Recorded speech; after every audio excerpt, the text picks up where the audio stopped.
What's going on? Your boy Bowie here. You already know what it is. Showing some of this footage that I got here. Yes, sir. So, I played some matches earlier today.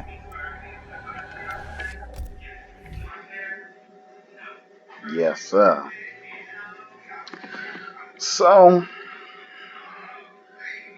I've been, of course, playing more matches and things of that nature. And, ooh, the more I play this game, the more I like it. But also, the more I get frustrated with some of the game's shortcomings. You know what I mean? And it's like, well, wait a minute. How do you like the game and be frustrated with the game's shortcomings? Well, I'll explain. Well, this game right here does so many things right. The graphics are phenomenal. The sound is phenomenal. All the stages are good, and there's enough of them to where you don't feel like you're playing the same match. The roster's much better than MKX. That's my wife in the background, if y'all hear that.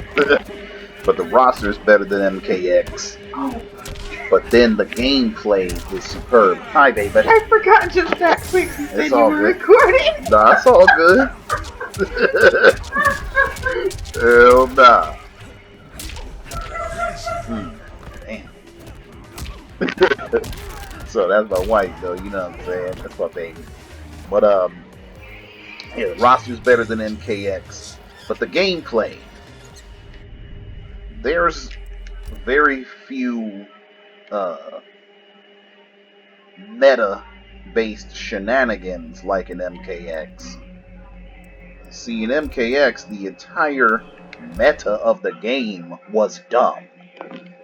In that game, all you did was you ran up on your opponents, either ran up on them, or jumped in, or used your ridiculous normals and stuff, and you just stuffed 50-50s in their face until they couldn't breathe. I mean, it was a game of, which one of you could do your BS better to your opponent. End of the line. You might need to, you might have been able to play a little bit of footsies here and there with punishing, maybe an anti-air if your character had anti-airs. Ooh.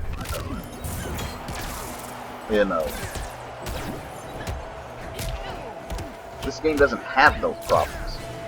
But what happened was MKX tried to tell you how to play Mortal Kombat. So basically, if you weren't running off on your opponents, stuffing 50-50s in their face, or stuffing ridiculous lock strings in their face,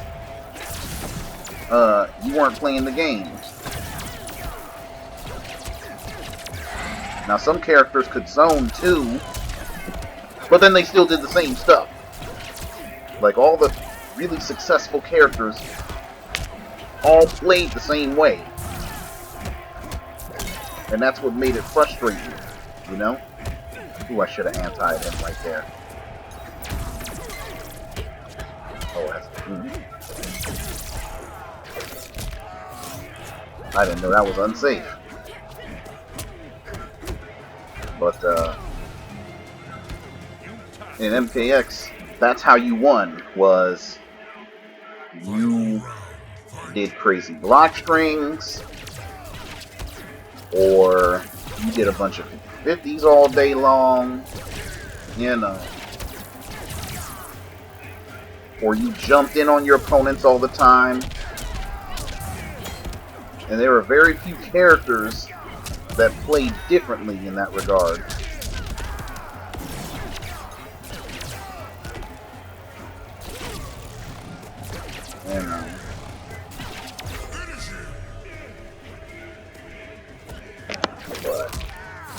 yeah, I mean, it was aggravating because the whole time you played that game, you felt like you were being robbed every other match. Either you felt robbed or you knew you were robbing people at the select screen.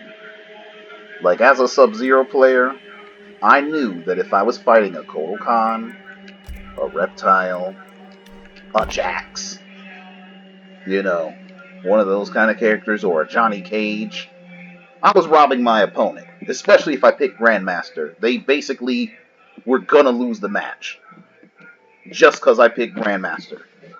And they knew it too. And so sometimes they would get smart and try to counterpick, which was annoying. But then also, I lost at the select screen against certain characters as well. So if I picked Sub-Zero first and they picked Tanya, or they picked Shinnok, or they picked Ermac or someone like that, I was going to lose at the select screen. Or almost, you know what I'm saying? Because those characters stopped Sub-Zero from being Sub-Zero at the damn select screen. And if you were in the losing match, you didn't really have viable counter strategies to fight your opponents that well. You know what I mean? Like, you could outplay them,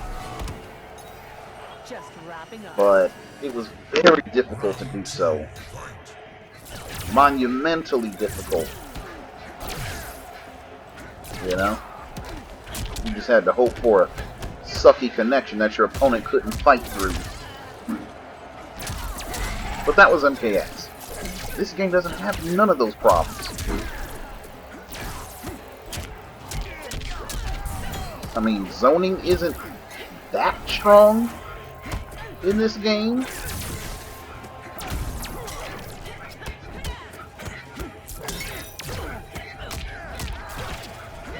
But it doesn't feel like you can't win if you zone.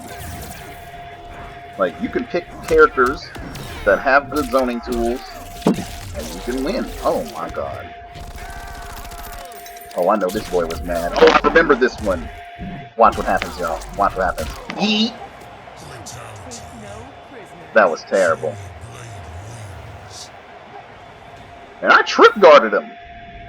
That was a straight trip guard that cost him the match.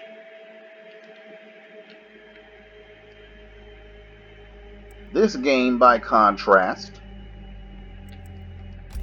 I think it got the idea correct on how to, you know, make it a more fundamentals-based gameplay.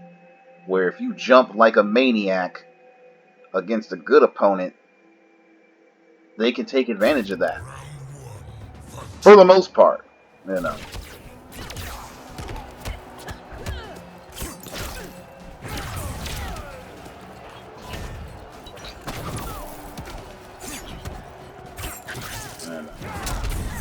But here's the issue. The game, this game, MK11, it had a theme, it had an idea that it was going to play more of a mid-screen, footsies-based style, but then it undermined that theme by introducing moves and abilities that completely negate the footsie aspect of this game.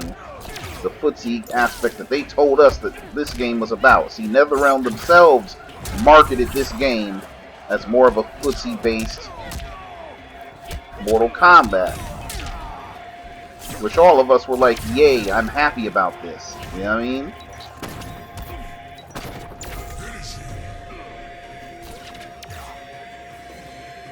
But, I don't think you'll see it so much in this match. But I may point it out in some of the other matches. Matter of fact, let me look. I just want to see.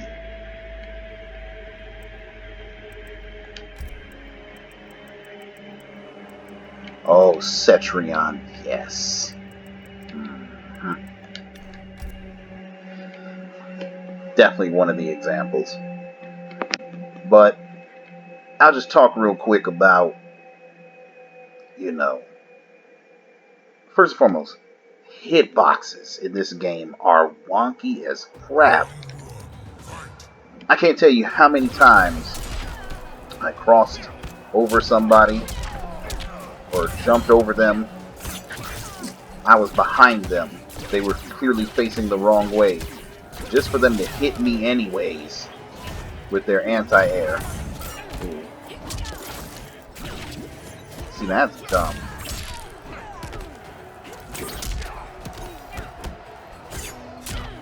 It's Rotec. Oh my god.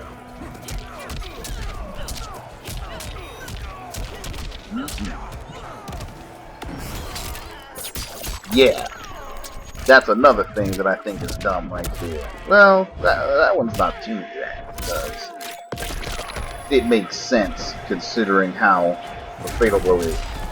Okay, so hitboxes are really dumb. You just saw the end of that round, right? I'm in the air. Kano does a Kano ball. The move points downward towards a grounded opponent, but I'm in the air. Why do I get hit with a move like that? Why should I get hit with that?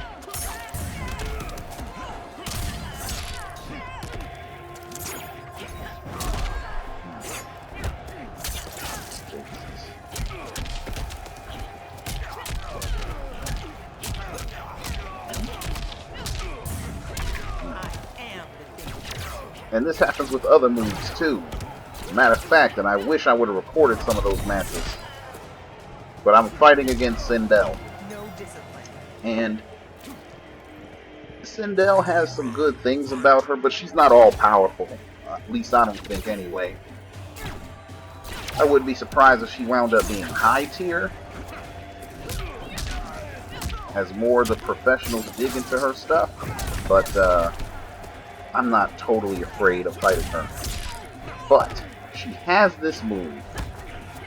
It's called the hair flip, where she leaps into the air and her hair grabs you and she twirls you in the air by her own hair and slams you on the ground. Really creative move, creative concept. It's really dope. Moves an overhead. And you can do it from the ground. Wow. That was trash. Now that I go back and look at it. You can do the move from the ground and you can also do it in the air. So the move's already really good. Because the Sindel player can watch you try to poke her. No, she'll get poked by you, right? She'll block your poke. And Sindel's pokes are bad, but what the Sindel player can do is she can walk backwards, do the hair flip move, and this move will grab you as you try to poke her back. So it blows up pokes. Also, the move has a crushing blow attached to it. So if you're blocking low and you get hit with this move, you're going to be crushing blow comboed. Because it's going to pop you up and allow her to get some combo damage off of you. But tell me how this move, which clearly grabs people out of pokes, grabs people on the ground, you can do it at different ranges. Tell me how the move also grabs people that are in the air. So if you jump at Sindel and then she jumps too, she can do this hair flip move and it'll snatch you out of the air and slam you on the ground. So basically when Sindel jumps at you, you just better have block. Even if she winds up not even doing the hair flip, you're better off blocking because, you know, if you block the hair flip, you get a combo from it. Because it's unsafe. Not nearly enough so in my opinion, but whatever. But now, instead of you doing an anti-air, like you would do in a neutral footsie-based game, now you're letting a character jump in on you because you don't know if her move is going to kill you or not. So that's bad enough on its own. But then when you try to meet her in the air, you still get blown up too? So you can't anti-air her on the ground, and you can't jump towards her to kick her out of the move and get a combo because you're still going to get grabbed. That's not good. That's not good at all. And mind you, I'm not out here trying to, you know, I'm not trying to nerf Sindel. Because Sindel ain't even the only example of this. There are so many characters that have moves that are anti-meta and you can't even counteract their stuff. Here's another example. This girl right here. Look at that move! It's like a little shield thing that she can meter burn. Look at how far away I was. So that shield move that she did, it blocks projectiles. And it pushes the opponent back. Good move.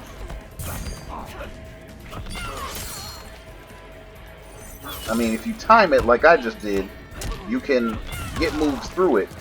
But as you just saw, I can't attack her at all when she does this move. No way, no how. Because if I do, I'm going to get launched. Well, not launched, but I'll get hit. And knocked down. Ooh. Thank God. Right there. Thank God. But, the move kills projectiles. You can't hit her out of it. If she does it, and you block it, no biggies. Because it's safe. And it has a crushing blow. What are you supposed to do about this move? What are you supposed to do? How do you counter this move? But that's not even the only one. Ooh. Now, I wound up doing this to him. And the reason I did that is because he did hidden character select on me. I'm like, who the hell does that in this game? Every character can beat every other character, so you don't have to do a hidden character select to try to, you know, disguise who you're picking. Like, that's not necessary here. Counter picking's not even that effective in this game. At least not as effective as it was in MKX. Anyway. But yeah,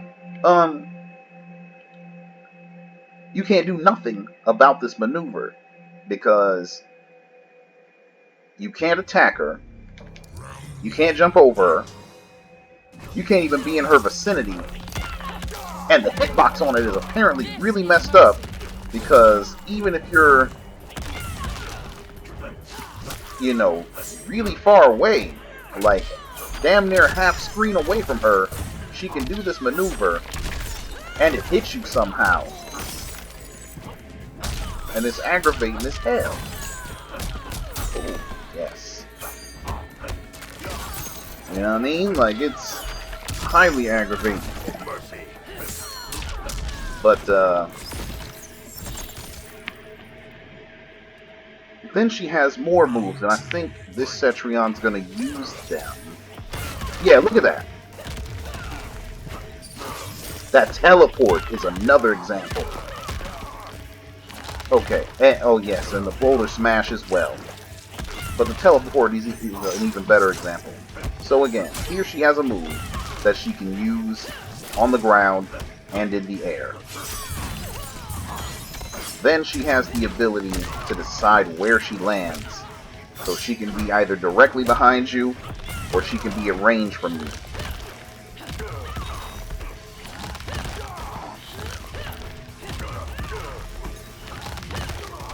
This right here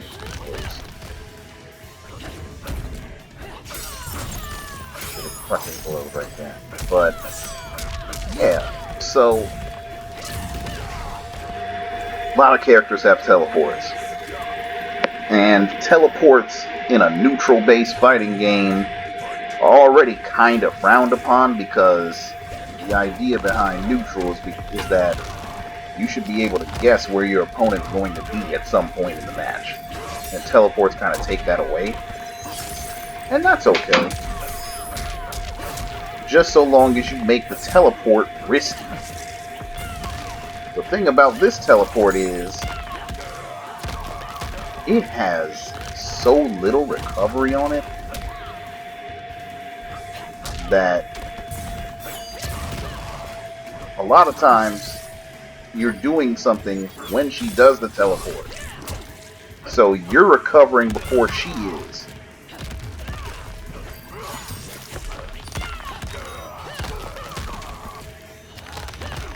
But even if you're not, she's already facing you by the time she appears on the other side of you, but you have to turn around, and that takes extra time as well.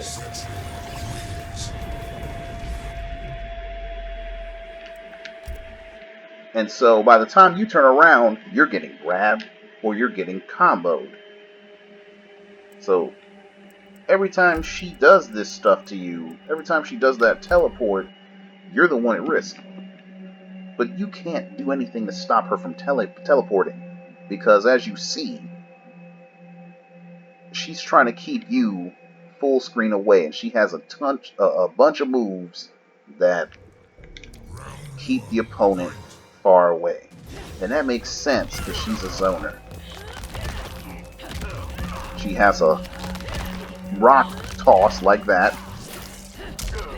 One low, one high. If you jump in the air to avoid the low rock toss and get hit with the high one, that's a crushing blow. But then the low rock toss is plus on block at distance, which is absolutely ridiculous. Wow. Wow! Hitboxes. So the move is plus on block at distance, which that's ridiculous to me in and of itself. Like, why do we have projectiles that are plus on block at range like that? Especially a projectile like that. And it ain't like +4, it's like +20. Like, you can't do squat. She actually has enough time to guarantee another move, which this Cetrion didn't have. But, Cetrion has another move that starts up in 20-something frames. I think it's called Geyser. I wouldn't know because I don't play the girl, and I don't fight a bunch of Cetrions either. But if you block one of those boulders from range, you have to keep blocking because one of those geysers is guaranteed. That also means a teleport is guaranteed. So she can decide, oh, you block something? Oh, you're gonna, you know, you're gonna eat this teleport. Because she's so plus. So, these are just examples of moves that characters can just throw out. And you can't do a damn thing about them as the opponent. Nothing. And the reason why I keep harping on this is because of, you know, my conceptual belief in the following. Wow. talk about fatal blows too. But this is what I believe. In any fighting game, for every move, normal, special, string, doesn't matter. Any attack or move that a character can do should have clear benefits. In other words, there should be clear strengths to every normal, every string, every special move, no matter what. However, there should also be very clear and exploitable drawbacks that any smart opponent can take advantage of. And actually, I would say that the more powerful the strengths are, the more potent the weaknesses should be to compensate in order to keep the move balanced. So I'll just use... Sub-Zero is my favorite character, so I'll use Sub as an example. Sub-Zero has the slide. It's fast. It's an unreactable low. It travels anywhere from 2/3 to 3/4 of the screen. It also can be enhanced to automatically switch sides with the opponent. And if you hit 3 of them, the third one's going to be a crushing blow. And so it's one of those crushing blows that does not depend on what your opponent is doing in the mid-screen. Because some crushing blows require your opponent to be countering or trying to attack you and then you counter. Some of them require the opponent to do something unsafe and then you punish. Some of them require your opponent to jump or to try to take a throw or whatever. The slide crushing blow that Sub-Zero has does not depend on any of those factors. He can just do it. As long as he hits you with 2 slides, the third one's going to crushing blow. Right? Very powerful tool. What's the drawback? One drawback is you can jump over it, and then he completely whiffs. And if you're at range when this happens, you can combo him. So that's one drawback. But the more larger drawback is that move is death on block. You block a Sub-Zero slide, the Sub-Zero is going to eat a combo. Because it's -20. 99. And it doesn't matter where you block it from. Oh, this was fun. This was such a hilarious match to me. Because you pick Beerus, and I'm using Johnny Cage. And I'm not even using the Cage that everyone's whining about. I'm using the one with the straight force balls. So watch what happens, right? This is gonna be crazy. Y'all ready? I like the costume though.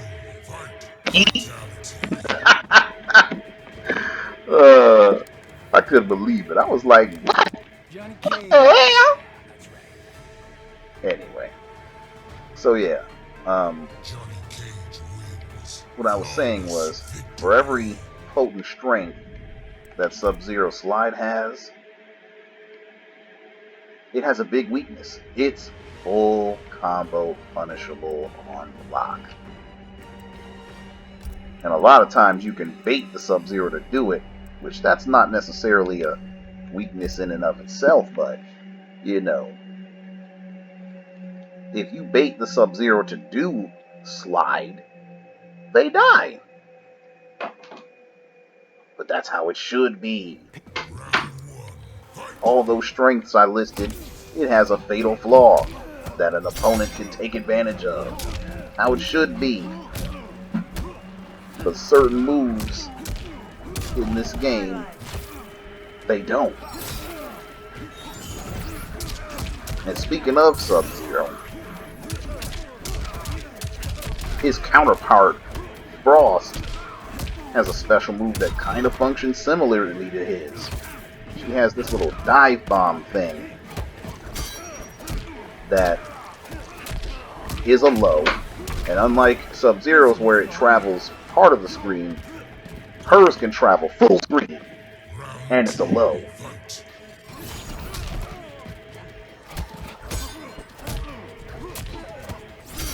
Now, I don't know if she can activate it on the ground. I think it has to be activated in the air. If I'm not mistaken, I don't play her. But it is a diving move. So she jumps and then she gets to do a dive. So it's basically like a dive kick, except it's not a kick. So the move can either hit the opponent directly, wherein it becomes a mid. But then, if it don't hit directly, Frost slides across the floor and hits you with a low.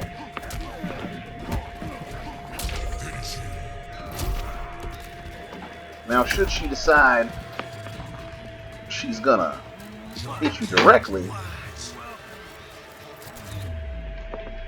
it's a 13 frame, or sorry, it's gonna be a mid that's negative 13 on block. What are you looking for?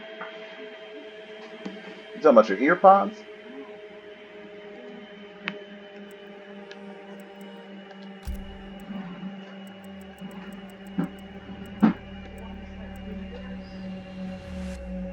Oh, your E7 Cowens? I have no idea where they be.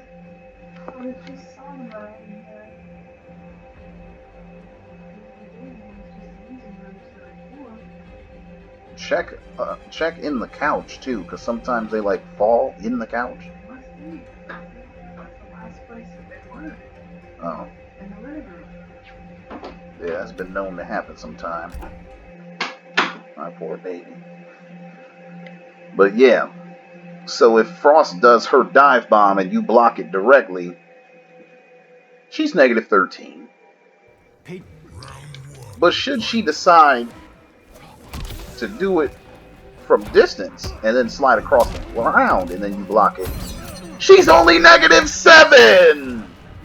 Which is really stupid! She has a special move that travels all the way across the screen. It's a low. And she's negative 7? So you can't punish her at all, because the fastest normals in this game are 6 frames. But those normals are pokes. So you get to possibly jail with a poke. And that's it.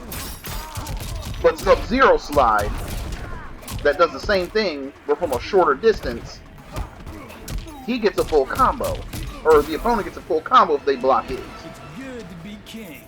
And Frost ain't the only one. Jackie's dash punch is like that. It's negative 7. Cassie has an equipable flying kick. That's also negative 7. And hers has pushback. And the reason why that's so insidious is because of, you know, a character like Johnny Cage. But let's compare Johnny Cage and Jackie real quick. So, Johnny Cage has always had his tried and true shadow kick. Johnny Cage's shadow kick has about the same range that Sub-Zero slide has, right? Where it travels like 3/4 of the screen, or can hit an opponent that's 3/4 of the screen away. Very fast. And so it's a nice check to the opponent mid-screen, and you can't react to it. But this move has 2 fatal drawbacks. 1, it's a high. So any opponent that reads that and just decides to preemptively duck, Johnny Cage misses that completely. And he's open to being uppercut, crushing blowed, or he can be full combo punished. And I've done this on tape against Johnny Cage players. It ain't hard to do. The other fatal flaw is it's unsafe on block. So if you block it, Same scenario. Full combo punish. So we have this move that doesn't have a lot of benefits, but you can both full combo punish it by blocking it or by ducking it.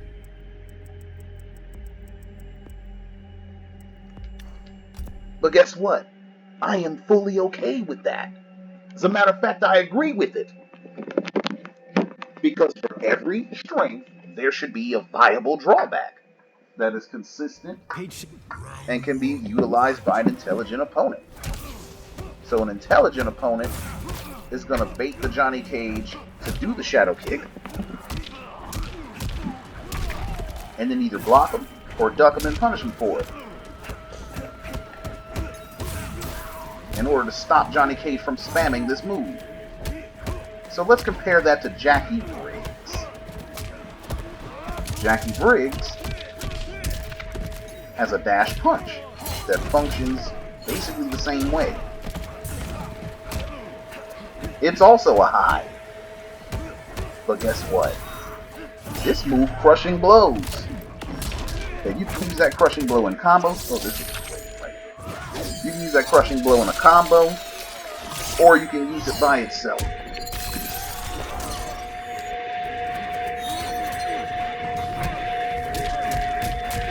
Now you can duck under it. Oh, damn, I can't believe I can do that. You can duck under that move. But if you block it, she's -7. So this move has more benefits than Johnny Cage's shadow kick does. Because Johnny Cage's shadow kick doesn't crushing blow, but Jackie's dash punch does. And then it has one less drawback, which is it's completely safe on block. Now, the counter argument is, well, Jackie and Johnny Cage aren't the same character. Johnny Cage has a projectile. That's true. That's very true. They're not the same character at all. Because Jackie doesn't have a long-range game. But even that's not true. She can be equipped to have projectile moves. And she has a move that allows her to leap from full screen to be directly in the opponent's face. So she can just negate all ground-based footsies and just be in somebody's grill whenever she wishes. Johnny Cage can't do that. He couldn't do that in his wildest dreams. Liu Kang can't even do that. Raiden can't do that. And Raiden has a teleport. So even if he uses his teleport, he still has to hope and pray that the opponent didn't know he was going to do it. Because if they do, they can full combo punish him for it. My point is this. If you're going to advertise your game to be a mid-screen based, footsie based, neutral based fighting game, neutral heavy fighting game, don't turn around and put in mechanics or special moves or normals that bypass that stuff. It's good to be king. For free! Some of the most idiotic non-footsie moves in this game can be done for little risk. And it's not even just special moves. Aaron Black has a leaping overhead that covers about half the screen.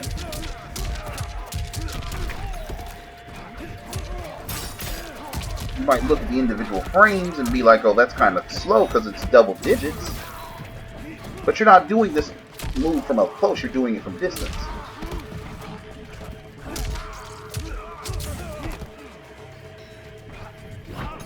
This overhead goes over low projectiles. And Aaron Black also has a low slide. So he has a mid-screen 50-50 that you have to worry about. That's potent enough by itself. And then the overhead crushing blows if you hit it twice. So if your opponent guesses wrong twice, which can happen, and it happens fairly often,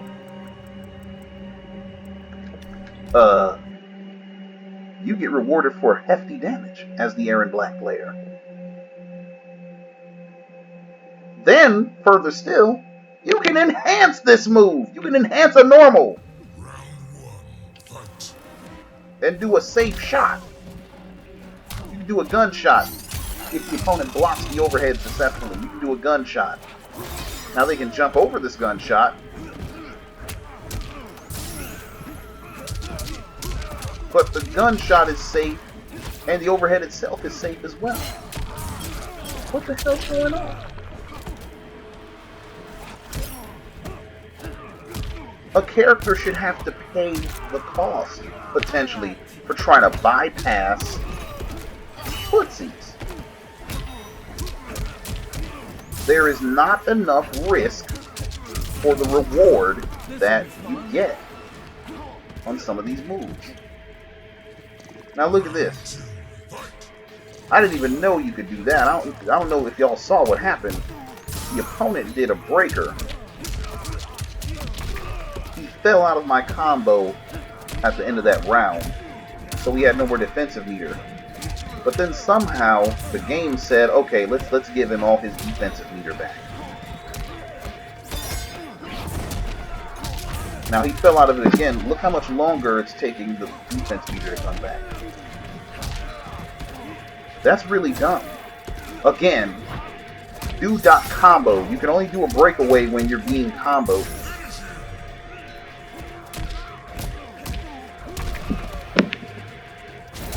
And somehow, he's able to just say, you know what? We'll give you your bar back. It's the next round. We'll give it back. What the hell? That's really dumb. Again, bypassing the meta. You get comboed. And you fall out of the opponent's combo. But because you decide to do it at the end of the round, the game actually rewards you for getting hurt and punishes the attacker for successfully hitting a combo. You know, I was saying that MKX, a lot of times you felt like you got robbed. The same thing happens in this game. Sometimes I feel like I'm being robbed for making the right read. Like I was talking about with Sindel. I make the right read. Sindel jumps. And normally in a fighting game, even Mortal Kombat, when your opponent jumped towards you, it was party time. Because you were going to jab them out of the sky. Oh, I already showed this. This is the wrong match. I didn't mean to show this one. This is a repeat. But anyway,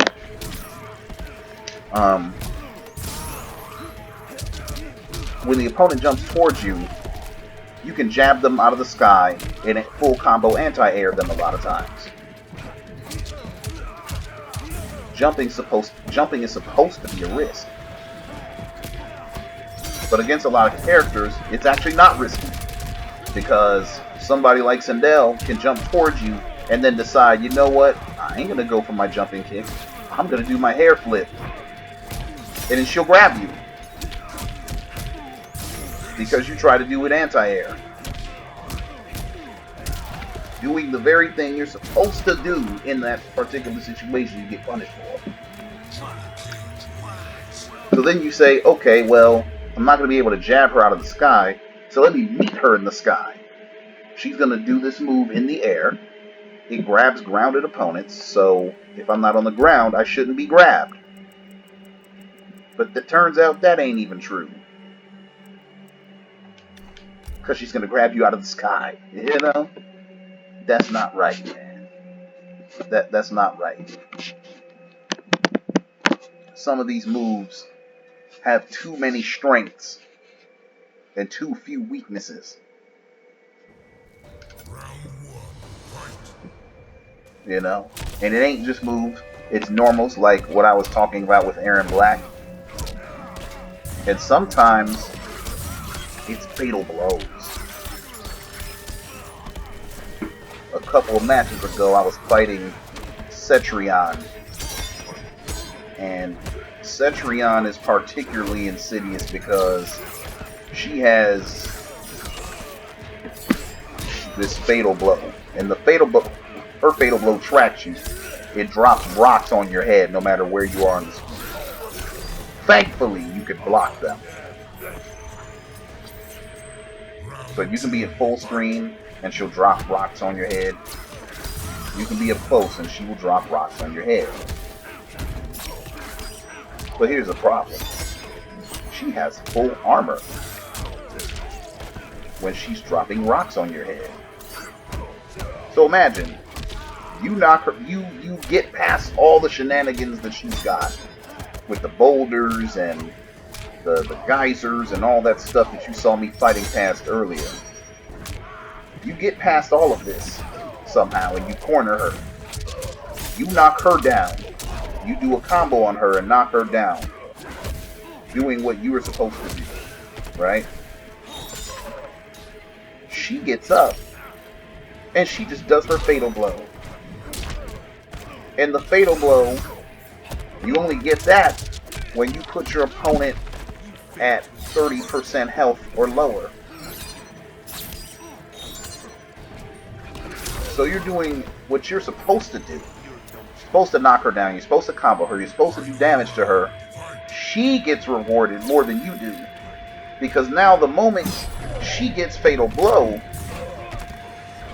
suddenly you feel like if you attack her, you're going to possibly get punished for attacking her, doing what you're supposed to do.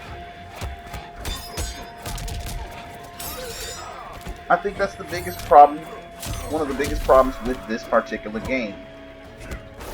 Sometimes you get punished for doing what you are supposed to do in a neutral-based fighting game.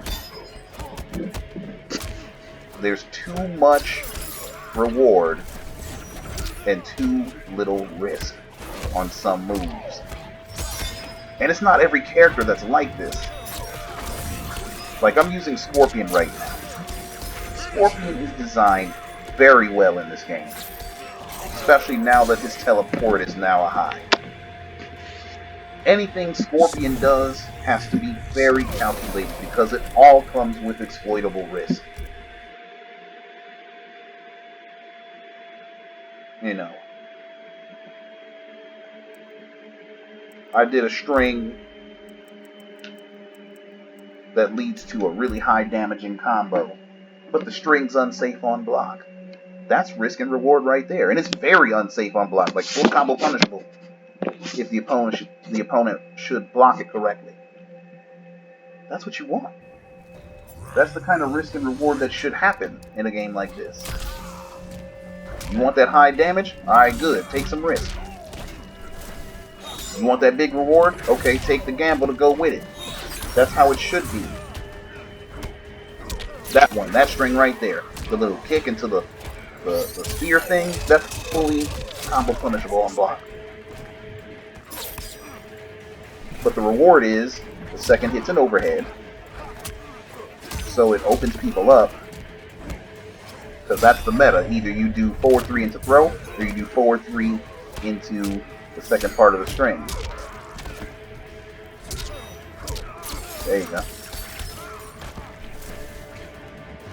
And the Scorpion has to commit to either one. The opponent can't defend both options at once. But if they guess correctly, they get to kill you. With a full combo if they choose. See, I did something risky, I died for it. That's how it should be. It's exactly how the game should play. Everybody should play that way. But for every character like Scorpion that's designed that way, you have a Cetrion. Well, not for every, it's not a 1-to-1 ratio. Really, it's a couple characters and a few moves on certain characters that are designed this way, where the risk reward is out of whack, you know?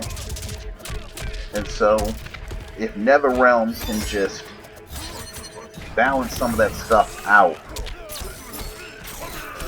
this game would be truly a masterpiece. Even though everyone's not going to be happy, there's still going to be folks clamoring for buffs for characters that don't need them, and nerfs for characters that don't need them. But the game will be in a very good place. The game will be solid, balanced, and enjoyable. And it would make sense. It would be consistent. Because as it is now, the game's not consistent. And there's no excuse for it.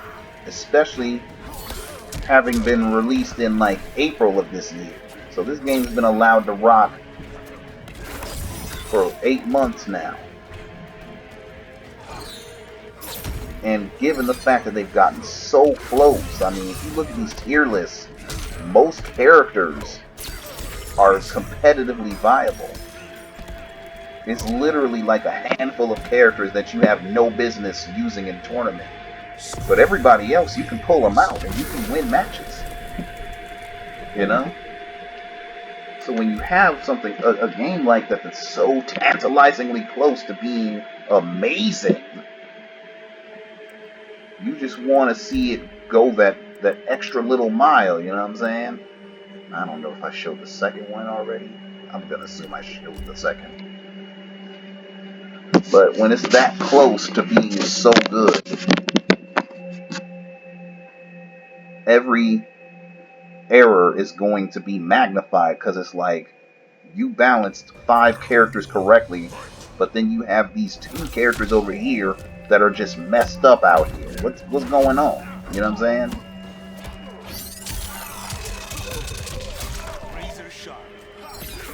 I mean, I had said in a video, this is the first Mortal Kombat in a long time where I actually don't feel an overwhelming sense of dread fighting against Kung Lao on mine.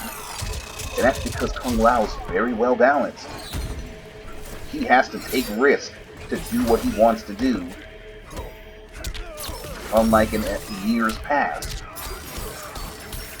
I mean, there was a point where this character could do a block string, spend a bar meter, and have you be negative 21 on block, so you just had to block whatever he did next. And he could do this block string and repeat it 3 times. So you were just blocking for seconds at a time, getting chipped out the whole way. And it wasn't that hard to do, you know? You can't do that in this game. He takes a lot of damage, but he has to use those dive kicks. He has to do a spin. Many of his normals are unsafe. If he wants to have use a good resource, he has to spend bar to do it. You know what I'm saying? Like, he's well balanced. He has risk and he has reward on just about everything. And the risk and reward is proportional. That's all I'm looking for, honestly. I'm not clamoring for character nerfs. I'm clamoring for a viable balance between risk and reward for every character. Every character, every normal, every special move. That was great. Anything. That's all I'm looking for.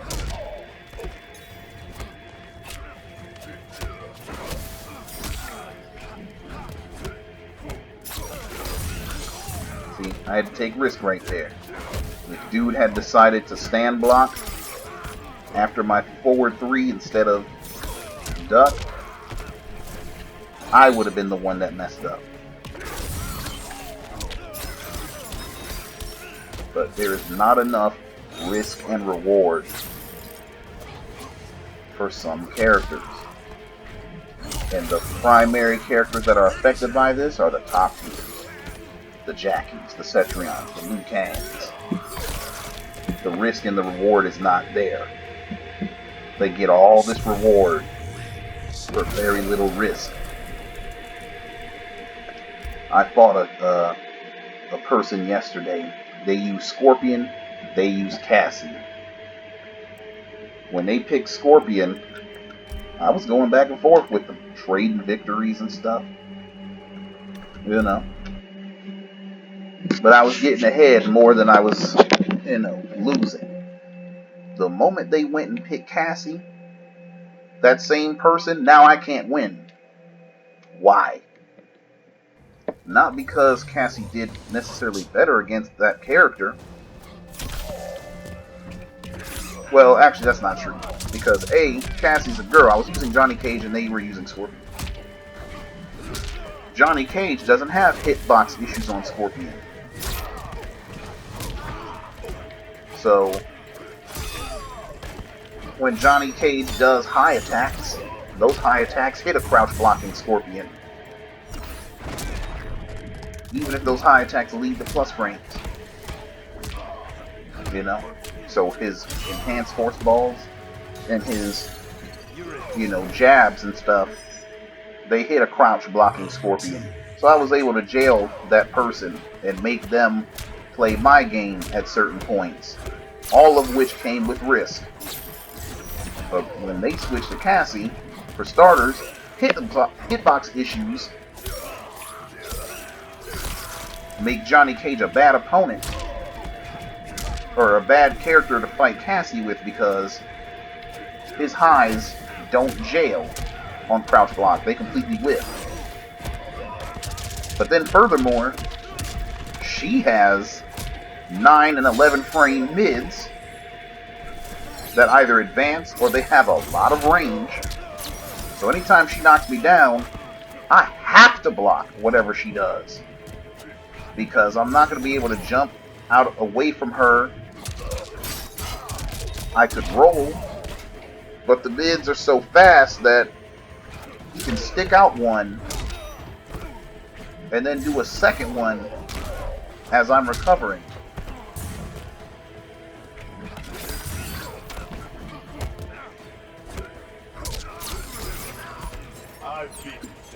And so with those two things, even though this is the same opponent, now suddenly, because this character nullifies footsies a little bit better,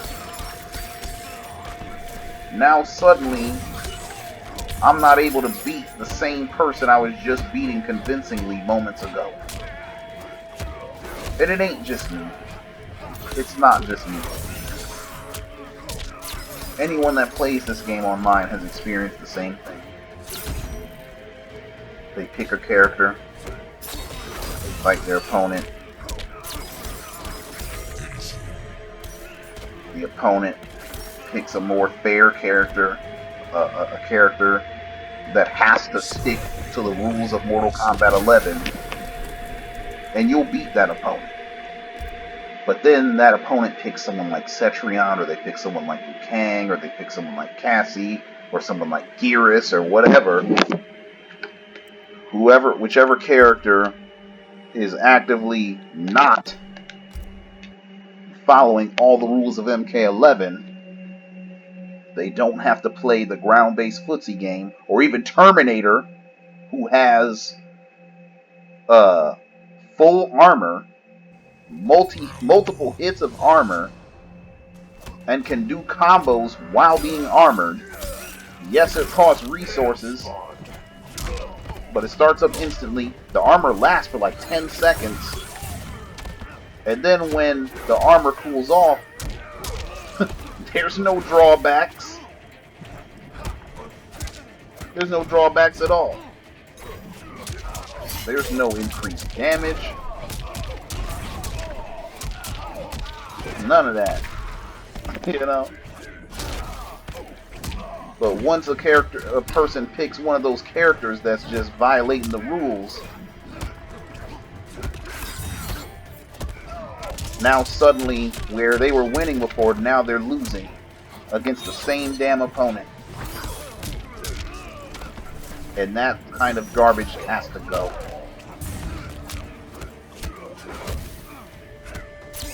Not if they want people to be playing this game for the next 4 years. I mean, people are going to play it, but I'm talking about if they want that, you know, Smash Brothers Melee longevity, that Tekken 6 and 7 longevity,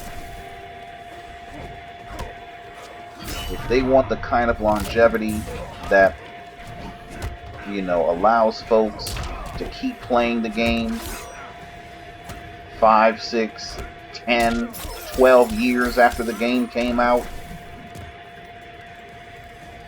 they're going to need to address some of those things so that the game can be more fun. Because, like I said, this game does a lot of things right.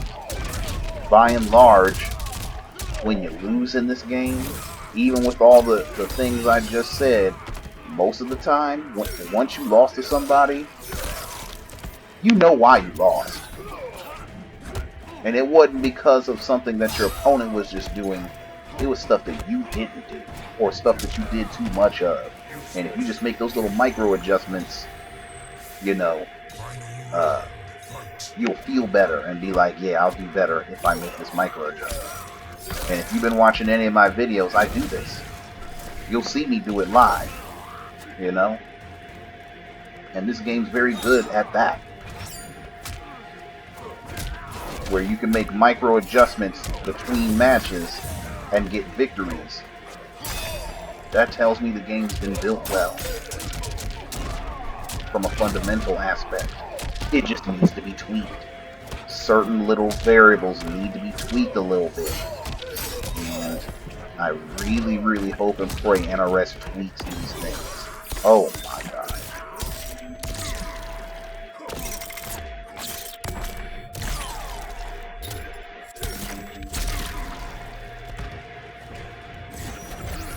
Damn. Damn. So, what are my suggestions for this game? I'm running that back. This is what I suggest. For starters, fix the KBs. I'm sorry, fix the hitboxes and the KBs. Every character should have at least 2 viable crushing blows that an opponent or that a player can consistently do in just about every match. It don't make no sense that someone like Geras has 3 or 4 crushing blows that you're going to see that he can just do accidentally, while a character like Johnny Cage has like none. As a Johnny Cage player, I don't even know what a crushing blow is. So those 2 things need to happen first. Secondly, on fatal blows. The fatal blows that hit from distance, you know, half screen and beyond, they absolutely should have their armor removed. Especially if they track. So, if they track or they hit opponents from the other side of the screen, they should not have any armor.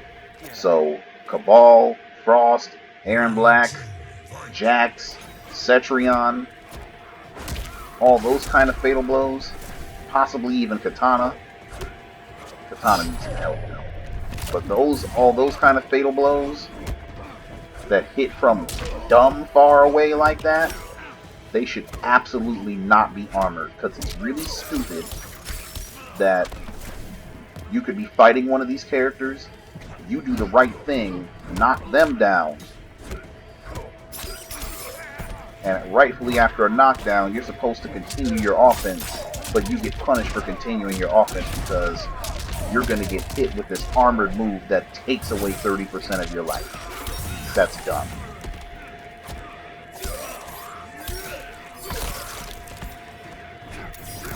I would also say that, you know, fatal blows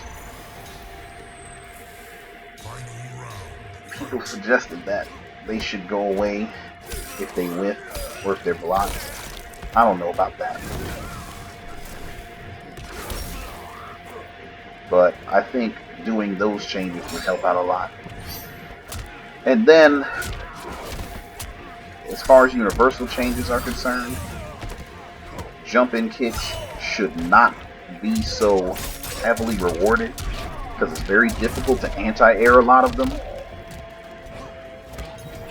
They need to be way more risky to do. The jump-in punches are mostly okay, but the kicks, they give too much reward, not enough risk. So, any kind of way they can make them more riskier by either changing their hitbox, hurtbox properties so that people can anti-air them more, or whatever,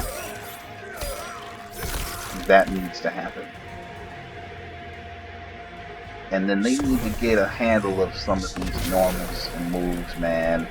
Anything that advances, especially past half screen, any special move that advances that far or beyond, it should be death on block. I don't give a damn what it is.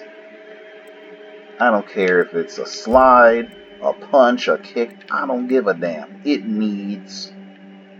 absolutely needs to be death on block. And any move that hits you from full screen like that should have some sort of exploitable weakness. The weaknesses might vary from character to character, but they should have some sort of exploitable weaknesses that stop an opponent or stop a player from spamming those things, man, or being able to spam them. Nobody should be able to do a move for free with no consequence. I don't give a damn what the move is. You dig? But that's what I got to say. So, I'll catch y'all later. One.